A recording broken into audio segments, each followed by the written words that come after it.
여러분 반갑습니다. 코인라이트의 윤송아입니다. 오늘도 한 주간의 암호화폐 시장의 핫한 뉴스들을 모아서 저희가 한번 이야기 나눠보도록 하겠습니다. 유튜버 신도님 그리고 스펑키님과 함께 할게요. 안녕하세요. 안녕하세요. 예, 한 주가 지났는데 비트코인 가격은 많이 떨어졌고 여러분들이 참 답답한 시간인데 어차피 9월 달 중순에 이제 여러분들이 아는 벡터거래소 오픈 때문에 우리가 기다리는 입장이다 보니까 너무 상심하지 마시고 그때 아마 성적표들이 여러분들 다 받아보실 수가 있을 겁니다. 그래서 저는 지금 수능을 보고서 성적표를 기다리는 입장으로 지금 기다리고 있는데 초조하긴 한데 여러분 다들 힘내시고 좋은 방송으로 여러분께 좋은 정보 전달하도록 노력하겠습니다. 감사합니다. 네, 반갑습니다. 안녕하세요. 예, 안녕하세요. 제가 어제 한번 심심해서 제가 비트코인 지금 한 올해 어떤 추세를 좀 약간 달리고 있는지 좀 약간 계산을 해봤는데요. 네. 보니까 한 1,000만 원에서 1,300~1,400만 원 요 위아래 계속 왔다 갔다 한 지가 지금 벌써 한 10몇 주가 됐더라고요, 지금. 그러니까 좀 상당히 뭐 또 어떻게 보면은 그냥 또 두세 달밖에 안 되는 건데 또 암호화폐 시간으로 두세 달은 사실 뭐 어떻게 보면 2, 3년처럼 길게 느껴지는 그쵸. 약간 그런 시기라서 지금 많은 분들이 되게 이제 마음 졸이고 계실 건데 뭐 이 기다림이 이게 길어질수록 그래도 이제 어떻게 우리 비트코인 결국에 올라갈 거니까 좋은 결과가 있는 날이 가까워진다는 뜻이니까 다들 힘내셨으면 좋겠습니다. 네, 저희 코인라이트 한 주간의 핫한 이슈를 한번 살펴보는 코인 하이라이트 순서부터 한번 진행을 해볼 텐데요. 첫 번째 이슈는요, 은성수 금융위 후보자입니다. 어제 은성수 후보자의 청문회는요, 조국 법무부 장관의 후보자 자격의 논란의 어떤 거리로 변질이 되긴 했지만요, 앞서서 은성수 후보자가 국회에 제출한 답변서에서 가상통화거래소 신고제 등을 담은 관련 법규 개정 논의를 적극적으로 지원하겠다. 라고 뜻을 밝혔는데요. 최종구 금융위원장에서 은성수 후보자로 바뀌게 되면 암호화폐 시장의 분위기도 어떤 전환점을 맞이할 수 있을 것 같아요. 어떤가요? 사실은 발언 내용이 암호화폐 시장에 우리나라가 정부 자체가 뭐 조금 수용하는 스탠스로 간 거 아니냐는 얘기들을 많이 하시는데 사실은 암호화폐가 글로벌 지금 뭐 시장은 작지만 글로벌 투자 시장이 되다 보니까 이게 우리나라의 공무원들의 뜻은 아니고요. 네.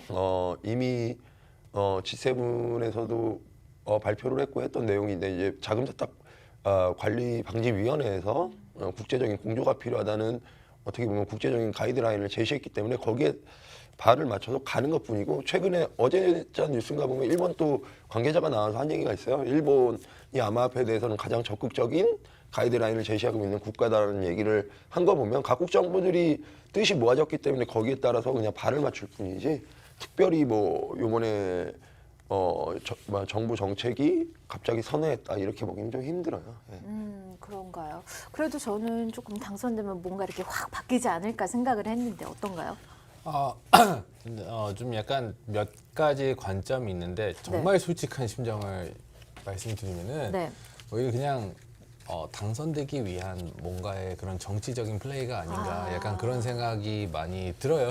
그래서 사실 기대를 하거나 뭐 별로 이 이슈 자체에 어떤 무게를 저는 두지를 않는 편인데 근데 이게 당선이 되든 안 되든 간에 여러 가지 좀 정책들이 이 암호화폐 시장에 필요한 거는 당연하거든요. 네. 그렇기 때문에 어떤 정부가 뭐 이걸 명분으로 아니면 이 계기를 통해서 무슨 정책들이 만들어질지 아니면 그냥 알아서 그냥 원래 어차피 준비가 되고 있는 것들이 많고 타 국가들을 봤을 때는 그런 많이 이미 생겼기 때문에 우리나라가 좀 약간 늦은 편이거든요. 그러니까 이게 타이밍상 그냥 뭔가 얼추 맞아 떨어지면서 결국에는 뭐 여러 가지 자리가 이제 잡힐 그런 부분들이 아닌가 싶습니다. 네, 현재 최종구 금융위원은요, ICO에 대한 불확실성과 가상화폐에 대한 강력한 규제가 필요하다라는 입장이었는데요. 지금 임성수 후보자는 어떤 입장인가요? 윤성수 후보자도 맥락은 같죠. 맥락은 네. 같은데 이제 투자자 보호 차원에서 거래소를 신고제로 도입을 해서 이제 거래소가 어느 정도의 규모, 그다음에 운영 능력 이런 게 있는 거래소에 한해서는 거래를 할 수 있도록 물꼬를 터줘야 된다는 입장인데 사실 이거는 은성수 후보자의 입장은 아니고요. 네. 제가 볼 때는 이건 전 세계적인 지금 공통 가이드라인이기 때문에 거기에 맞춰서 그냥 시장 상황이 바뀌었고 거기에 맞춰서 발을 맞춰서 가는 정도, 그 정도라고 보이는 거지. 특별하게 이게 갑자기 최종구하고 은성수 후보자하고 전혀 다른 성격으로 지금 이 암호화폐를 바라보는 거는 아니고 그냥 전체적인 분위기가 전 세계적인 분위기가 좀 바뀌었다. 그 분위기에 맞춰서 발을 맞춰 가는 정도다. 이렇게 보는 게 가장 합리적이지 않을까. 제 판단은 그렇습니다. 비슷한 생각이신가 아니면 전혀 다른 생각 가지고 계신가요? 아니요, 딱 맞아요. 이게 사실은 뭐 거래소들 네. 어떻게 보면 거래소들을 좀 심사하고 좀 어떻게 보면 운영 능력이 있는지 파악하는 그런 부분들 너무 당연한 거예요. 그다음에 이제 간단하게 보시면 될 것 같아요. 지난 한 2018년도, 뭐 2019년도 여러 가지 하락장 네. 시장이 굉장히 안 좋았을 때. 그러면서 이제 많은 어떻게 보면은 국내 투자가들이 이제 많은 손해를 보거나 뭐 아주 뭐 굉장히 이제 속히 말해 존버를 하고 있는 상황인데 근데 이제 보면은 뻔히 보이거든요. 진짜 그 여기저기서 막 200개 정도 되는 국내 거래소들이 그냥 아무런 규제 없이 무슨 가이드라인 없이 막 만들다 보니까 운영 능력이 전혀 없는 경험도 없는 어떻게 보면 해서는 안 되는 사람들까지도 굉장히 쉽게 접할 수 있게끔 아무런 그런 제한이 없었기 때문에 그런 거래소들이 나왔다가 거기에 투자를 하신 어떻게 보면 투자가들이 가장 큰 손해를 입었거든요. 그쵸. 또 동시에 또 마찬가지로 ICO 어느 정도 ICO 자체의 그런 리서치와 두딜리전스 여러 가지 프로세스를 거쳐서 이게 검증이 되는 프로세스를 거치지 않고 그냥 너도 나도 다 할 수 있는 그런 상황이었기 때문에 어떻게 보면 이런 사업을 이끌어 나가기 부적절한 사람들이 네. 어떻게 보면 그런 프로젝트를 진행을 하다가 결국에는 뭐 사업이라는 게 당연히 시작을 하고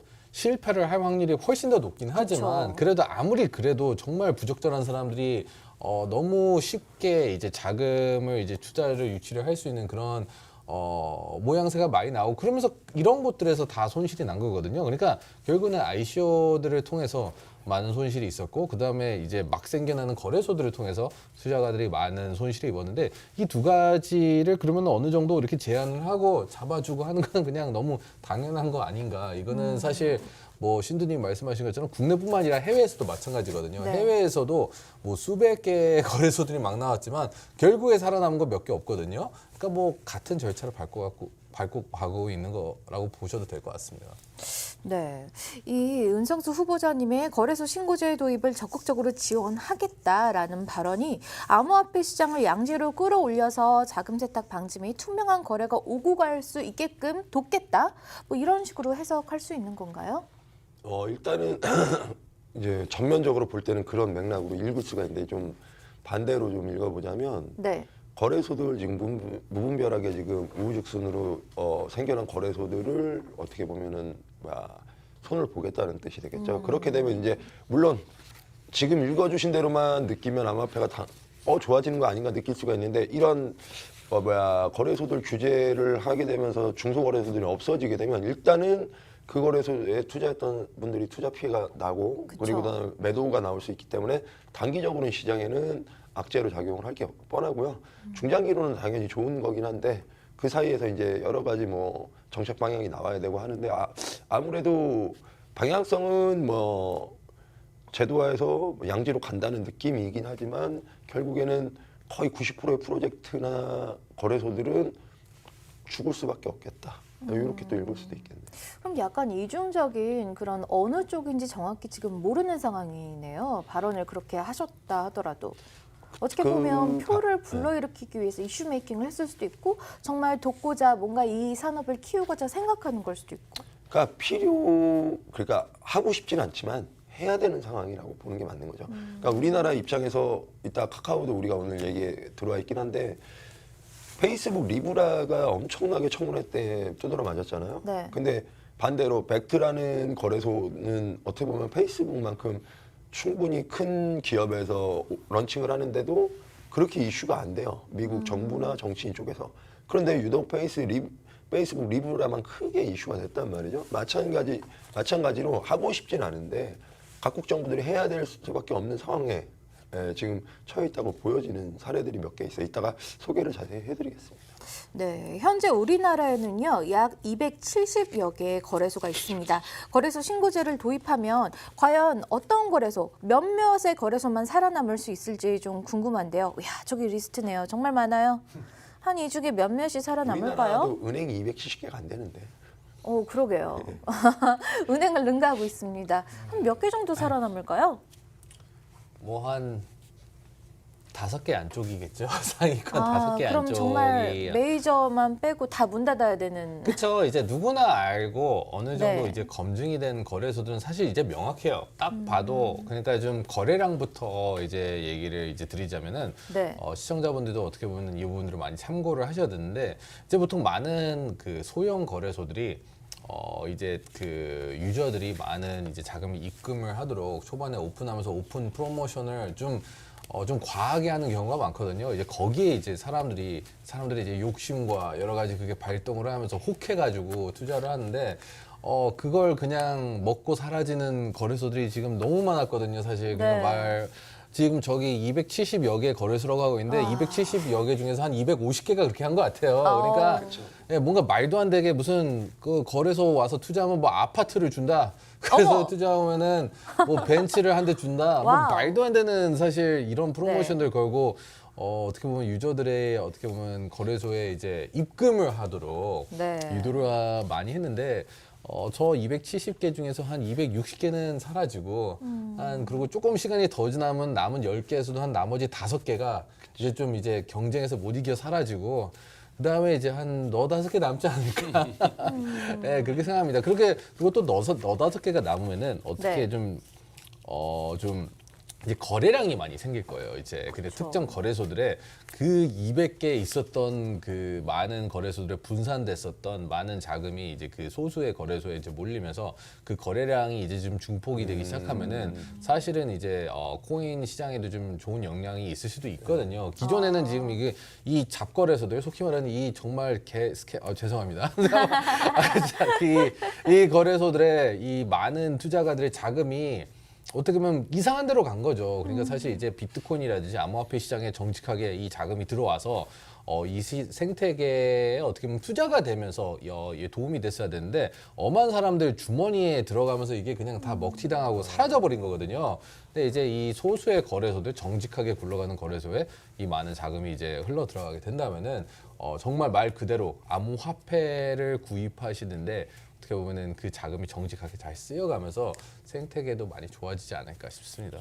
근데 안타까운 점은요. 어떻게 보면 이렇게 보면 큰 거래소들만 살아남게 되는데 작은 거래소들한테 어떻게 보면 죄지은 거 없이 바로 칼을 들여서 이 싹을 자르는 게 아닌가 뭐 이런 우려들도 많이 생겨요. 예, 사실은 뭐 좋은 얘기 하셨는데 스폰키님도 지금 사회자분도 좋은 얘기를 하셨는데 뭐냐면 암호화폐 거래소들이 처음부터 클 수는 없거든요. 네. 예, 어떤 기업도 처음부터 크진 않아요. 그리고 구글이 작다고 꼭 그죠? 이상하게 영업하는 것도 그쵸. 아닙니다. 정책적으로 작은 거래소들도 충분히 영업 능력이 있었고 운영 능력이 있었다면 뭐 정책적인 지원이나 자금 지원을 통해서 육성을 해주고 거기서 또 사업 실패가 나오면 사업 실패하는 거고 네. 성공하는 기업은 성공을 할 수 있게끔 이끌어줘야 되는데 중앙 정부나 정부 뭐 지방 정부도 마찬가지로 중립적 뭐 아무 이도저도 아닌 입장을 표명하다 보니까 결국에는 사업을 열심히 하려고 했는데 제도적인 뒷받침이 안 돼 갖고 뭐 사고가 난 기업 아니면 혹은 어떻게 보면 뭐 먹튀를 하는 쪽으로 방향성이 틀어진 경우도 분명히 존재하거든요. 우리나라 ICO 팀들도 그래요. 우리나라가 법적인 스탠스를 정확하게 밝혀주질 않으니까 사업하다가 계속 막히는 거죠. 그러다 네. 보니까 결국엔 이러다가는 망하겠다 생각을 해서 스스로 도산을 해버리는 아니면 도주를 해버리는 이렇게 해갖고 스캠을 만들어버린 측면도 분명히 존재하기 때문에 그런 부분에 대해서는 잡아주고 가야 돼요. 그리고 아까 스pon키님이 하신 얘기 중에 너무 좋은 얘기를 잠깐 소개해드리면 이런 여러 거래소들이 생겨나면서 네. 시장의 폭락을 정부나 기관들도 분명히 책임이 있는 게 뭐냐면 대형 거래소에서 만약에 자금이 다 들어가서 그 거래소가 거래가 됐다 그러면 그 거래량이 많이 줄더라도 결국에 거래되는 코인들의 가격 폭락은 이렇게 나오지 않아요, 사실.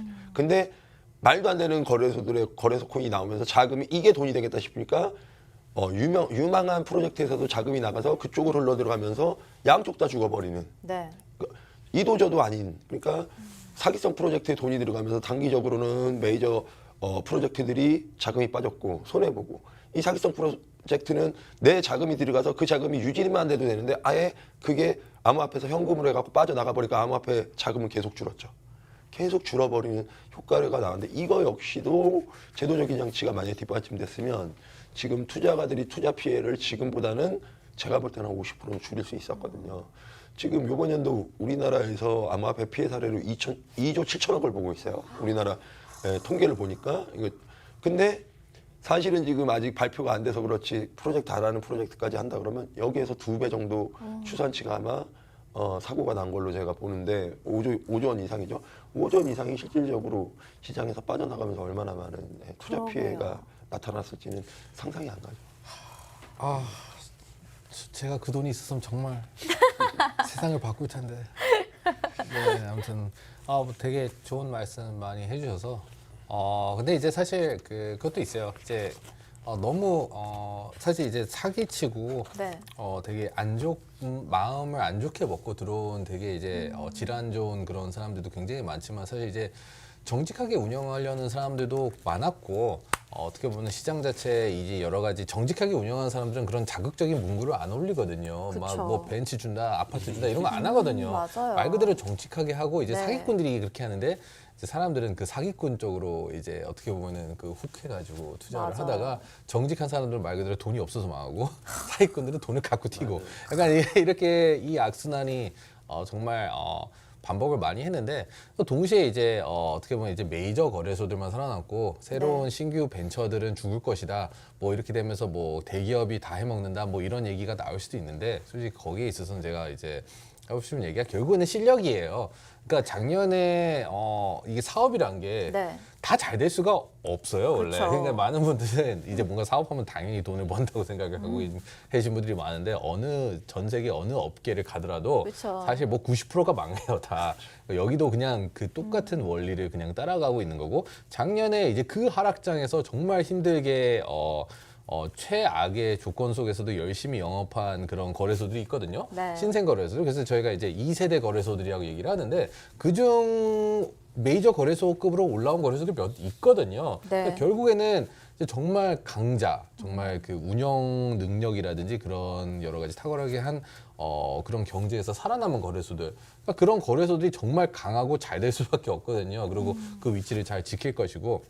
그렇기 때문에 이제 암호화폐 시장이 이제 그 자체 이제 투자가들이 어느 정도 이제 교육도 많이 받았고 좀 어떻게 보면 좀 고통스럽게 좀 아프게 그 매를 맞아가면서 좀 교육을 받긴 했는데 근데 이제는 알거든요. 이런 자극적인 홍보 전략이라든지 통하지 네. 않고 어느 정도는 이제 좀 그 리서치도 알아서 하면서 이 포텐셜이 있을지 여러 가지 좀 신중하게 검토를 하고 투자를 하고 있기 때문에 그렇게 되면 이제 이런 투자가들도 마찬가지로 이런 역사가 조금 더 긴 거래소들, 어느 정도 안정장치가 주어지는 거래소들, 그게 결국엔 다 메이저 거래소거든요. 네. 이제 다 그래서 이렇게 좀 자연의 약간 그런 법칙처럼 그렇게 자연스럽게 이제 흘러가는 그런 게 아닌가 싶습니다. 네, 첫 번째 이슈로 은성수 후보자 이슈를 한번 살펴봤는데요. 결국은 블록체인 사업을 키우고 싶으나 암호화폐 산업은 조금 지향한다. 이런 기존의 정부의 이야기와 조금 비슷한 것 같습니다. 두 분 다 O인가요, X인가요? 오죠. 뭐 어차피 전 세계 네, 정책 오죠. 방향이 뭔가요? 그런데 뭐 저만 아니라고 할 수는 없으니까. 네, 알겠습니다. 이제 두 번째 이슈로 한번 넘어가 보도록 할게요. 카카오 그라운드 X에서 진행 중인 카카오 클레이튼 블록체인이 산업을 접는다는 루머가 암호화폐 그 전체에 이렇게 퍼졌습니다. 저도 그 뉴스를 보고 정말 깜짝 놀랐는데요. 구체적으로 이게 어떤 내용이었나요? 일단은 카카오 뭐 내용 순서를 좀 이 뉴스의 순서를 잡자면 네. 카카오 클레이튼이 원래는 9월, 10월 요 사이에 이제 출시를 하기로 했는데 며칠 전 뉴스에 어느 제가 뭐 신문사인지는 말을 밝히지 않겠지만 신문사에서 이제 카카오 블록체인 팀이 전격적으로 해체했고 그다음에 이제 사업을 하지 않는다 뭐 이런 식으로 뉴스가 나왔어요. 못하게 됐다 뭐 이런 식으로 나왔는데 저는 이제 이거 맥락을 뭐라고 보냐면 사실은 어느 정도 신빙성 분명히 있는 거예요.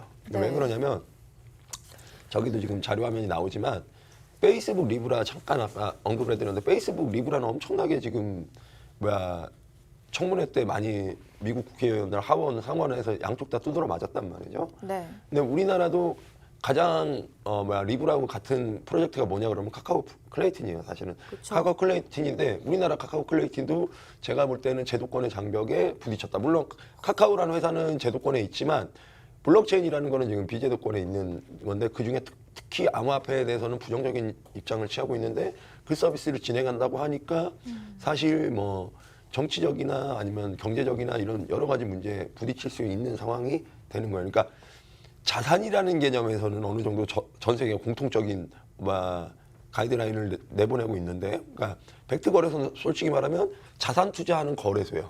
증권 거래소도 자산을 투자하는 곳이잖아요. 근데 리브라하고 카카오는 뭐냐면 화폐 개념으로 접근을 해야 돼요. 네. 그러다 보니까 법정 화폐의 지위를 지금 갖고 있는 각 나라들, 강한 통화를 갖고 있는 나라들 쪽에서는 어떻게 보면 카카오 서비스나 리브라 서비스가 아직은 이질감을 좀 줄 수 있는, 아직은 여기에 대해서 논의도 잘 안 돼 있고, 그다음에 정확하게 이게 법정화폐를 어떻게 보면 더 보호를 해줄 것이냐, 아니면 법정화폐 지위를 해칠 것이냐에 대한 여러 가지 방향성이 나오지 않은 상황에서 너무 급진적인 플레이는 위험할 수 있다고 판단을 하지 않았느냐, 거기에 대해서 거부감이 나온 게 아니냐, 저는 좀 이렇게 읽어보고 싶네요. 네, 이 카카오의 지갑 서비스 그리고 블록체인 산업 진출 굉장한 기대감을 모았었는데 저는 이 기사 보고 너무 개인적으로는 안타까웠는데 무산된 걸까요? 뭐 카카오에서 그 루머라고 해명을 했잖아요. 그러니까 이게 네. 솔직히 저는 이 그 코인계 그 기자분들이 무슨 생각을 하고 있는지는 잘 모르겠지만, 네. 그러니까 이제 많은 조회수를 원하는 건지, 아, 그럴 수도 있어요. 관심을 원하는 건지, 여러 가지 네. 그렇게 있는데 뭐 사실 말도 안 되거든요. 왜냐하면 이미 그러니까 지금 전 세계에 있는 이런 메이저 플랫폼들부터 시작해가지고 다 지금 블록체인 어떻게 기반에 뭔가 기술을 도입시키면서 뭐 원래부터 시작해가지고 다양한 서비스를 영역으로 지금 넘어가려고 지금 준비 중인데 카카오도 그만한 또 여러 가지 투자 유치도 하고 이렇게 오랜 시간 동안 준비도 많이 하고 많은 파트너십을 체결한 상황에서 그냥 뜬금포로 다 접는다. 말이 안 되거든요, 사실. 이게 아예 말이 안 돼요. 그러니까 저는 사실 그래서 이런 기자분들이 도대체 왜 이러는지. 클릭수. 네? 클릭수가 그러니까 많으면 이게 광고가 그것도 붙습니다. 동시에 사실 이게 말이 안 되는데 네. 이걸 또 이런 뉴스를 보시는 분들도 너무 그냥 단순 기사 하나에, 그러니까 여러 가지 팩트가 늘어져 있으면서 사업이 잘 진행되고 있는 게 잘 보이는데 이 단순 기사 하나에, 그것도 이제 본사에서도 뭔가 발표를 한 것도 아니고 오피셜한 것도 아니고 그냥 무슨 거의 추측성 막 루머 기사 하나에 많은 사람들이 그렇게 공포에 떨면서 난리를 치고 막 하는 것 자체가, 그러니까 제가 이거 약간 이런 비슷한 걸 좀 많이 겪어서 그런 것 같아요. 그러니까 허위 보도가 너무 많이 나가요, 우리나라에서. 이런저런 특히 코인계에서는 정말 이 뉴스를 활용한 뭔가 가격적인 거에도 영향을 끼치는 그게 있기 때문에 그런 용도로도 활용이 되고 해서 사실 진짜 가만히 있는데 이상한 기자가 이상한 기사 하나 쓰면서 아이고. 그거를 또 없었던 일에 갑자기 일이 만들어지면서 해명을 하는데 또 이상하게 시간을 투자하면서 막 아이고, 해야 돼, 아이고. 그런 경우가 많거든요. 그러니까 너무 이런, 또 이 기사는 또 되게 웃긴 게 잠깐 올라갔다가 금방 또 삭제도 됐어요. 아, 그런 네, 건가요? 근데 이제 그걸 가격에만 영향을 미치고. 네, 그걸 근데 또 사람들이 네. 쫓아다니면서 해명하라고 하고 있으니까 아이고, 사실 아이고. 카카오 쪽도 되게 난처할 수 있다고 보거든요, 저는. 이게 얼마나 귀찮겠어요, 사실. 바빠 죽겠는데. 그러니까 너무 이런 기사 하나에 이렇게 시장이 휘둘리는 일이 좀 없었으면 하는 바람입니다. 근데 일각에서는요, 알트코인 가격들이 좀 떨어졌잖아요. 그러면서 카카오가 사업을 축소하려고 하는데 그게 조금 더 이렇게 포장돼서 기사가 나갔다라는 이야기를 저는 건너 들었는데 혹시 그런 얘기 들으신 적은 있으신지? 근데 뭐 이게 음모론이 몇 가지 있어요. 네.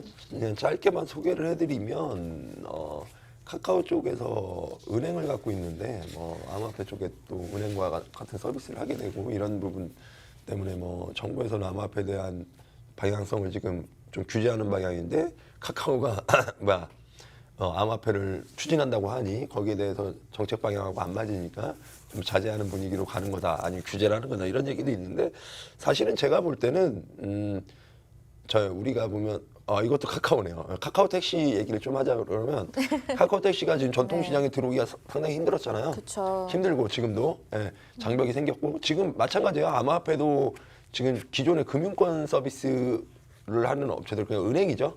은행들하고 앞으로의 이제 어떻게 보면은 대척점이 많이 생길 거란 말이에요. 그런 부분에 대해서 거부감을 일단은 표시가 된 거로 보기 때문에 제가 볼 땐 사업의 방향성을 접는다기보다는 너무 급진적으로 한 거에 대해서 브레이크를 밟힌 상황이다. 강제적으로. 그래서 뭐 특별하게 이거를 갖다 음모론에 입각해서 뭐 사업이 축소될 거다. 뭐 이런 얘기도 하는데 어차피 블록체인 서비스를 진행하면서 암호화폐를 진행하는 이유는 사실은 이제 IT 기업들의 글로벌 성장세에 발맞춰서 가는 거기 때문에 종국에는 이루어지는 일이라 너무 걱정 안 하셨으면 좋겠습니다. 네, 그렇다면 두 분은 카카오가 블록체인 산업을 접는다, 두 번째 이슈, 말도 안 된다, X라고 생각을 하시는 건가요? 네, X라고 보고 있습니다. 네, 저도 뭐 그럴 리는 없다. 카카오에서 개발한 암호화폐를 사용하게 될 가능성이 좀 있다고 보시나요? 카카오에서 개발한요? 네.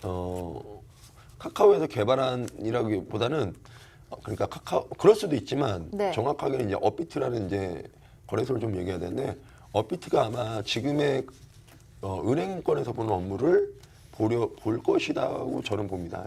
그렇게 그렇게 가려고 할 거예요 아마.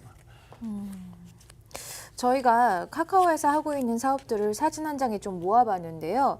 이 카카오가 운영하는 서비스들에서 카카오 관련 이제 그 암호화폐들을 많이 개발했잖아요. 그럼 당연히 다 들어가게 되고 쓰게 되고 뭐 그러지 않을까요? 네, 그렇겠죠? 단순하게 생각하면 될 것 같아요. 당연한 네, 그냥 얘기겠죠? 암호화폐를 효율적으로 쓸 수 있는 부분에는 당연히 그 부분들이 이제 다 추가가 뭐 될 거라고 보고 있어요. 뭐 이게 한 번에 되지는 않을 거예요. 좀 시간이 걸릴 수는 있겠지만 어느 정도 이제 전체적으로 암호화폐 시장의 다양한 그런 코인들이 실사용화되면서 여기저기 쓰이고 당연히 이제 카카오라는 이제 거대 플랫폼, 전 국민을 다루는 이런 플랫폼을 통해서 이게 그런 실사용화가 더 이제 편리하게 이루어지지 않을까 싶습니다. 네, 이렇게 접을 리가 없는 카카오의 블록체인 산업에 대해서 접는다 이런 루머가 퍼지고 있었잖아요.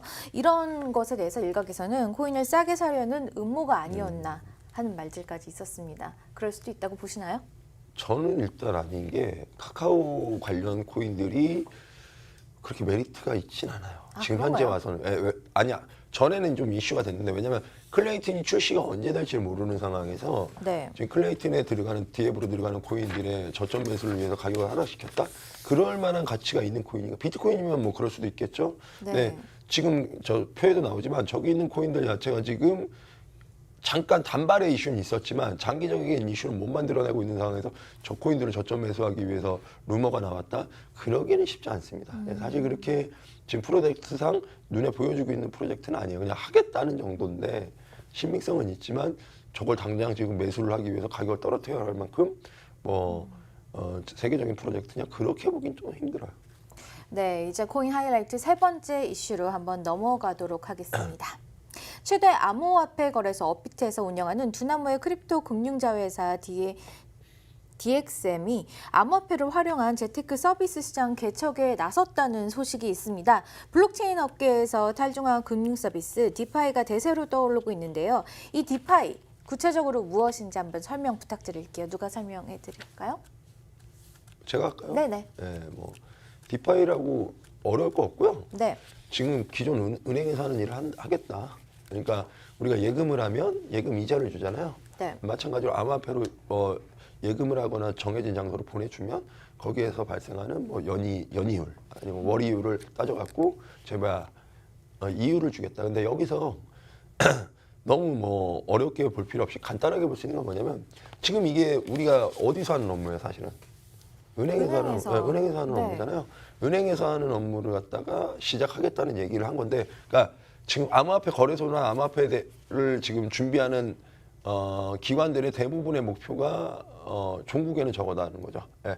지금 은행에서 하는 서비스를 통해서 암호화폐로 새로운 금융권 서비스를 지향해서 지금 은행이 갖고 있는 기득권을 서서히 빼오겠다. 이런 느낌으로 보시면 되고, 저거하고 이제 비슷하게 업비트에 보면은 지수 관련해서 이제 상품에 대한 등락률을 기록하는 게 있어요. 네. 사실 주식 저희가 증권거래소 하는 일이거든요. 인덱스를 제공을 하는데 그런 일들도 이미 거의 1년 전부터 해오고 있고, 그러니까 방향성을 보면 앞으로 금융 서비스를 하겠다. 지금 기존에 법정화폐로 하던 금융 서비스를 암호화폐로 옮겨오겠다. 이 큰 틀에서는 그렇게 보시면 됩니다. 사실. 그럼 앞으로 정말 은행처럼 변하는 거네요. 그동안은 거래소에서 사고 팔고만 하고 보관만 했다면 이제 대출까지 받을 수 있다면. 그러니까 뭐 여러 가지 지금 전 세계적으로 이런 담보 대출이라고 하는데 담보 네. 대출 서비스를 제공해주는 이런 암호화폐 좀 메이저 회사들이 좀 있어요. 그리고 사실 되게 재밌는 게 우리가 다양한 알트코인들을 이제 좀 지켜보고 다 어떻게 보면은 그 어떤 유스 케이스 없이 망하는 경우가 많은데 유일하게 그래도 좀 어느 정도 흥하면서 지금 진도가 나가고 있는 쪽이 이 담보대출 영역이에요. 왜냐면은 많은 사람들이 정말 많은 코인들을 갖고 있어요. 그걸 어디 쓸 수도 없고 뭐 어떻게 할 수도 없고 그냥 다 어디 장롱에다가 그냥 박아두고 있는데, 근데 또 이런 담보대출 프로젝트라든지 그런 어떻게 보면은 플랫폼들을 보면은 그럼 코인들 우리한테 줘. 네. 그럼 우리가 더 줄게, 대출해 줄게 이거거든요. 그러니까 이걸 담보로 그냥 놔둔 다음에 여러 가지 대출로 뭐 비트코인이 되든 뭐 USDT 스테이블 코인들이 되든 뭐 다양하게 받아가면서 되는 거죠. 그렇게 되면은 자기 코인을 이렇게 파는 것도 아니고 거의 담보로 두는 거니까 네. 그 가치가 장기적으로 어차피 자기는 이제 장투할 마음으로 더 이상 내려갈 것도 없다 그냥 놔두는 건데 그럼 네. 그냥 거기 잠깐 맡겨놓은 상태에서 추가적인 유동자금을 받아가지고 어떻게 활용할 수 있는 그런 기회들이 생기거든요.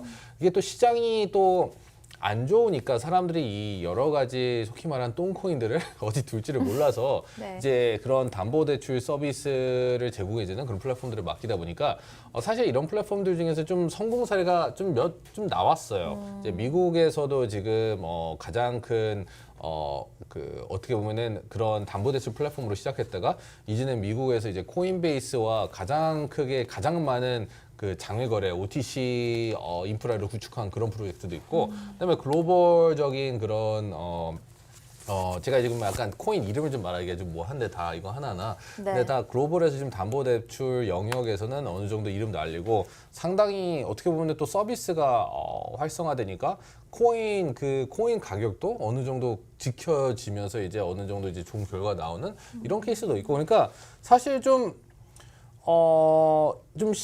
그나마 좀 그 가능성이 있는, 그리고 네. 지금 우리나라의 어떻게 보면은 요 업비트도 마찬가지로 지금 타이밍이 나쁘지 않다고 생각하는 게 지금 알트코인들이 정말 많이 힘이 빠져 있고 진짜 대책 없이 그냥 장기적으로 투자를 하면서 가만히 놔두고 계신 분들이 정말 많거든요. 저를 포함해서 그렇게 많거든요. 근데 업비트가 이런 편리한 서비스를 제공하게 된다면은 그냥 담보로 맡기고 뭔가 유동자금을 받게 되면은 나쁘진 않겠다. 어차피 이거 팔지도 않을 건데 약간 그런 생각 들면서 그러네요. 네, 뭐 여러모로 괜찮은 것 같습니다. 그렇다면 뭐 장기 투자자들한테는 조금 더 부담을 덜어주고 자금의 좀 유동성을 확보하는 그런 기회가 될 수도 있겠네요.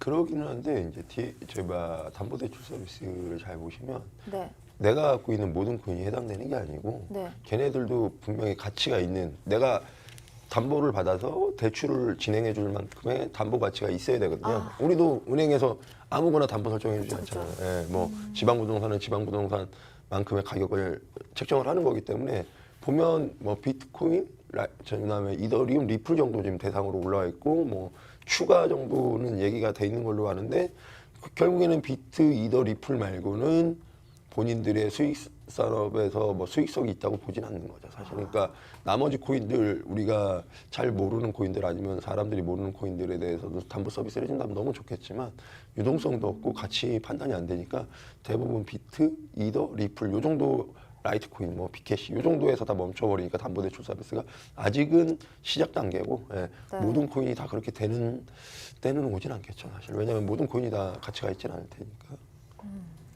제 생각에는 이제 업비트가 네. 진짜 여기서 증명할 기회라고 생각해요. 그러니까 만일 업비트가 본인의 거래소에, 원화 거래소에 상장되어 있는 모든 코인들을 담보 대출을 받는다. 그 뜻은 뭐냐? 정말로 거기 있는 프로젝트들 본인들이 애초에 상장하기 전에 검토도 잘 열심히 했고 가능성이 있고 정말 그 다 좋게 어떻게 보면 되게 긍정적인 평가를 정말 많이 했기 때문에 네. 상장을 했다는 뜻이잖아요. 결국에 그러네요. 그러면은 그 코인들의 그 코인들의 가치를 인정하는 거니까. 그쵸. 근데 물론 이제 좀 그 리스크 알트코인들에 대한 리스크는 너무나도 크기 때문에 뭐 신드님 말씀하신 것처럼 뭐 모든 코인을 하기는 힘들 수도 있겠지만 사실 그 기준을 정하면 되거든요. 그러니까 이 코인은 망할 확률이 높다. 그럼 이 코인을 100을 주면은 한 10을 그런 방법이 10을 있네요. 어느 정도 해주거나 이 코인은 가능성이 더 높기 때문에 뭐 또 100을 또 담보로 두면은 한 50을 준다든지 뭐 이런 식으로 좀 나눌 수 있지 않을까. 그리고 이제 만약 업비트가 정말로 본인들 거래소에 상장된 코인을 이렇게 다 하게 되면은 정말로 투명한 거래소가 되지 않을까. 누구나 믿을 수 있는 거래소가 되지 않을까. 정말로 그 프로젝트들의 현황부터 해가지고 모든 걸 알고 믿고 있기 때문에 하는 거거든요. 그렇게. 그것도 한번 지켜볼 만한 부분일 것 같아요.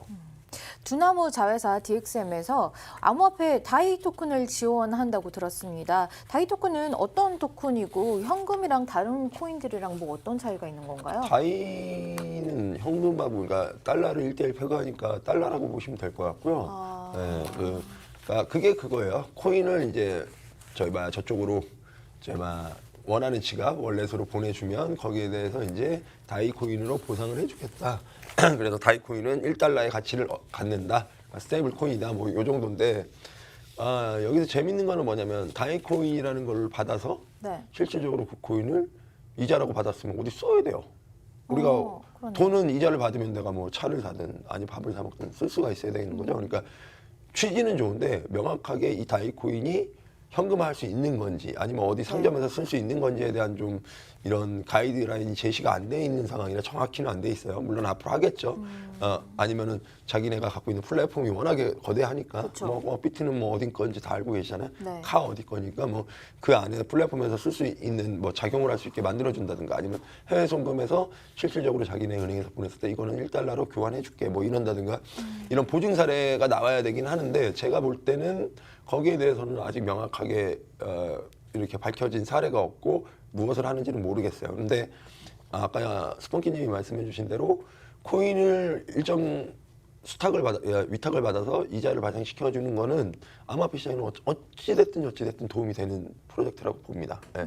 왜 이걸 저거를 맡기면 돈을 빌릴 수도 있고 대출도 받을 수 있단 말이야 하면은 아무래도 기존 금융권에서 하는 서비스다 보니까 신뢰감은 주겠죠. 그런 의미에서는 좋다고 봅니다.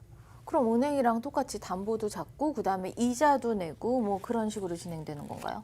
그렇죠. 그러니까 뭔가 은행이 되려고 하는 그런 어떻게 보면 첫 번째 스텝이라고 해야 될까? 뭐 그런 건데 이 부분에 있어서는 그냥 좀 지켜봐야 될 것 같아요. 지금 뭐 함부로 저희가 뭐 추측하기보다는 분명히 얼마나 정말 유능하신 분들이 이걸 다 지금 기획하고 계실 텐데 그리고 빅픽처가 있을 텐데 지금 아주 이런 간단한 부분 갖고는 섣불리 뭐 어떤 코멘트를 달기보다는 조금 시간을 두고 지켜보는 게 좋지 않을까 싶습니다. 네, 저희가 이렇게 살펴봤는데요. 네. 이번에는요, 코인이 실물 화폐처럼 이용되는 그 현장을 한번 살펴볼 텐데요. 코인캐스터가 간다 시간입니다. 화면으로 만나보시죠.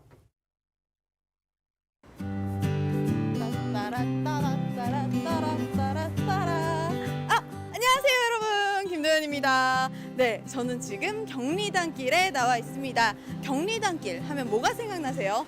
분위기 좋은 카페나 바 생각나시죠?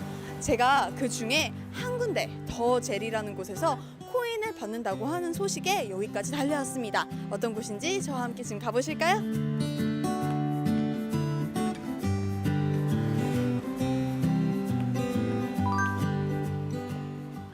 네, 제가 말씀드렸던 그곳 바로 여기입니다. 어떤 곳인지 더 궁금해지셨죠? 자, 쫓아오세요.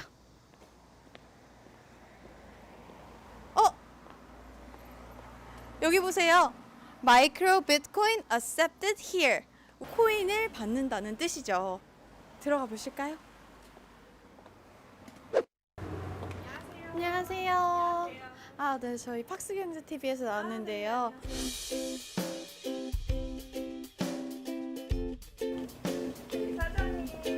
여기 계십니다. 안녕하세요.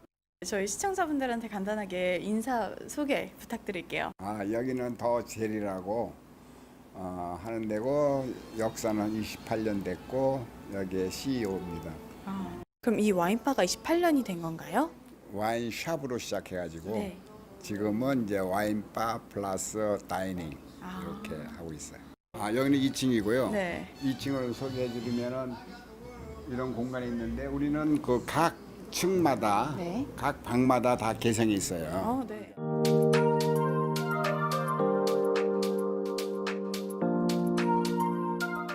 테이블이 요트룸 같은 느낌이 맞아요. 그런 느낌이에요. 예. 제가 또 요트를 탔고. 저기 사장님이 요트 네. 탄 사진도 네. 있군요. 네. 여기는 또 완전히 다른 느낌의 룸이네요. 네. 앤틱스럽죠. 네, 엄청 딱 되게 클래식하고 앤틱한 느낌이 나는데요. 네.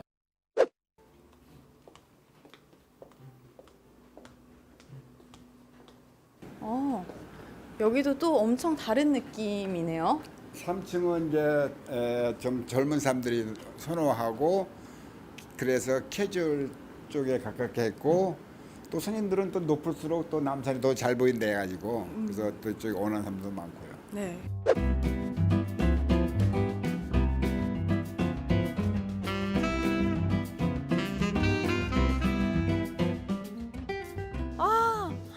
여긴 이제 테라스인가 봐요. 여기서 저녁에 와인 마시면 되게 멋진 공간이죠. 사장님, 저기 이제 코인들 표시가 되어 있는데 아이콘들이 저건 뭔가요? 저거를 다 받는다고 해가지고 제가 이렇게 만든 거예요. 그래요? 그럼 네. 좀 더 자세히 볼 수 있을까요? 예. 이제 저는 이제 그 코인을 접한 지가 거의 3년 됐고요. 네. 3년이 지나면서 이제 많은 걸 또 배웠고 또 어떤 코인이 뭐 더 좋고 뭐 이런 걸 알게 되더라고요. 네, 여기 이제 딱 봐도 엄청 넓은 홀이랑 딱 와인샵 이런 느낌이 나는데 1층 소개 좀 해주세요. 네, 1층은 이제 와인샵이었고요. 그리고 분위기가 다 100년 된 벽돌로 해가지고 유럽의 어디에 완 느낌? 또 다른 지하는 네네. 제가 이제 웃는 말로 네. 와인 감옥수라 불러요. 와인 감옥수요? 네, 왜냐면 그 다 철장에 열쇠를 잠궈놨기 때문에. 네. 여기 딱 들어오니까 약간 서늘한 느낌이 드네요. 와인을 사랑하는 사람들은요. 네. 우와, 나 여기서 하룻밤 자고 싶다 그래요. 네. 안 된다고 하면은 비로소 식사하고 싶다 그래요. 그것도 안 되죠? 그것도 안 됩니다. 네. 왜요? 추워서 나옵니다 그래요. 추워요. 여기 10분 앉아 있으면요, 네. 다시 올라와요. 여기가 네. 결국 천연 와인셀러 같은 그런 역할을 하다 보니까 좀 서늘한 그 느낌이 드는구나. 네.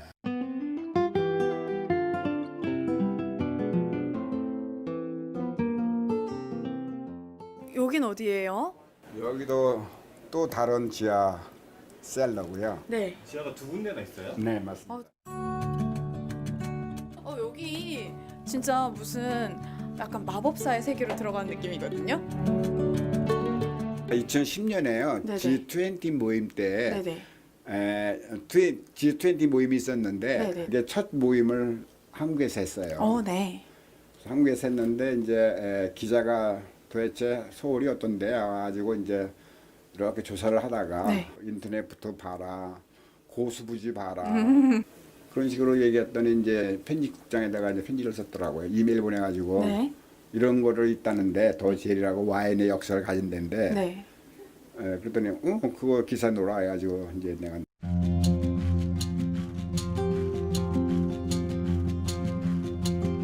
종류가 되게 많아요. 진짜 많아가지고 근데 우리는 이제 그걸 막 오랫동안 해봐가지고 무슨 이름만 되면 이게 어느 동네 어느 나라 이게 먹으면 얘가 몇 년 된 와인인지 얘가 뭐 이런 게 다 이렇게 나와요.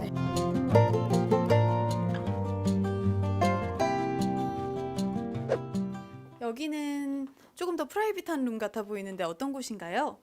손님들이 좀 편하게 이제 마시고 싶으면 이리 오세요. 여기는 이제 벽난로도 있고 화장실도 있고 하니까 편하죠. 제가 얼핏 들었는데 저 반대편에 있는 그림이 좀 네. 유명한 그림이라고. 백남주 씨 그림인데요. 이 사람이 5살 때 서울에 있다가 네. 부모님 쫓아서 일본을 갔나 봐요. 네네. 근데 이 사람이 5살 때 한국의 기억력을 가지고 네. 그 당시에 살았던 기억력을 가지고 이걸 그린 거예요. 이 건물을 분기별로 네.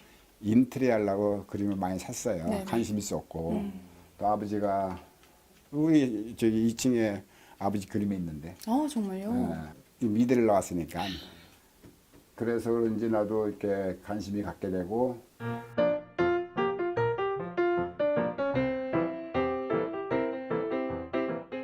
비트코인 어떤 계기로 알게 되셨나요?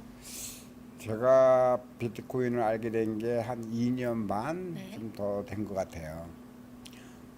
그 우리 손님이 비트코인에 대해서 얘기해가지고 그 순간 내 머릿속에는 본능적으로 할까? 네. 이거야말로 앞으로 갈 수밖에 없구나라고 생각하게 돼가지고 공부를 하기 시작했어요. 네. 앞으로 세상은 4차 산업이 발달하면서 네. 엄청나게 변할 거예요. 그렇죠. 근데 그때 모든 것을 결제를 해야 되는데 그때 계산이 코인으로밖에. 실제로 코인 결제를 받으신 적이 있으신가요? 그럼요. 우리는 이제 외국에서 와서도 결제하는 것도 있고 네. 또 한국 사람도 또 지방에서 와서 또 결제하는 사람도 있고 네. 뭐 신기하다 그죠? 아니 이거 가지고 내가 맛있는 음식과 맛있는 와인을 먹고 왔어요 하면서 좋아하죠. 앞으로도 코인을 계속 받으실 의향이 있으신가요? 그럼요. 사장님 오늘 인터뷰에 응해주셔서 정말 감사드립니다. 고맙습니다. 네, 감사합니다.